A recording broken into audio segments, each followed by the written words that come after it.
आज जो है हम आप लोगों को भक्ति काल के बारे में बताने का प्रयास करेंगे। भक्ति काल का अगर समय देखोगे तो 1350 से लेकर के 1650 ईस्वी तक माना जाता है। अब भक्ति काल को अगर देखा जाए तो इसके दो प्रमुख शाखाएं होती हैं। पहली शाखा जो आपका निर्गुण काव्य धारा, दूसरा आपका सगुण काव्य धारा। पहले हम बताएंगे आपको निर्गुण काव्य धारा के बारे में। निर्गुण काव्य धारा के बारे में अगर देखेंगे तो इसके भी दो शाखाएं होती हैं, उप शाखाएं होती हैं, कह सकते हैं ज्ञानाश्रयी काव्य शाखा, उसके बाद प्रेमाश्रयी काव्य शाखा। अब उसके बाद जब हम बताएंगे ये ज्ञानाश्रयी शाखा के बारे में, ज्ञानाश्रयी काव्य शाखा को हम क्या कहते हैं, संत काव्य धारा भी कहते हैं। संत काव्य धारा को अगर देखा जाए इसकी परिभाषा अगर छोटा मोटा हम लिखे यहाँ, इसमें ज्ञान के जरिए ईश्वर को पाने पर जोर दिया गया है। और इसके जो प्रमुख कवि आपके हैं कबीरदास जी हैं, रायदास, नानक, दादू दयाल।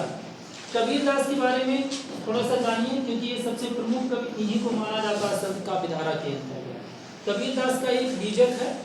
बीजक के अगर इसका अर्थ देखेंगे तो धन वर्षा करने वाली होती है।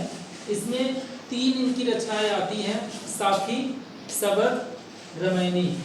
अच्छी तरह से इसमें पूरी तरह से कबीरदास जी ने बताने का प्रयास किए हैं अपनी रचना के बारे में। दूसरे नंबर पे आता है सूफी काव्य धारा। सूफी काव्य धारा यही आपका है, प्रेमाश्रयी को हम सूफी काव्य धारा भी कहते हैं। इसको देखा जाए इसकी परिभाषा तो इसमें प्रेम के माध्यम से ईश्वर की प्राप्ति बताने का प्रयास किया गया है। इसमें इसके प्रमुख कवि मलिक मोहम्मद जायसी हैं, इतवान मंझन आते हैं, लेकिन सबसे ज़्यादा प्रचलित कवि मलिक मोहम्मद जायसी को ही कहा जाता है क्योंकि ये जो है पद्मावत में प्रेम के बारे में बहुत ही अच्छी तरह से उसमें इन्होंने विस्तार किया है। आज हम आप लोगों को भक्ति काल के 2 प्रमुख शाखाएं और 2 प्रमुख शाखा के अंतर्गत देखा जाए तो निर्गुण काव्य धारा के अंतर्गत भी जो उप शाखाएं हैं और आपके सगुण काव्य धारा के अंतर्गत भी 2 उप शाखाएं हैं, यही हम आपको बताने का प्रयास किए हैं। Thank you.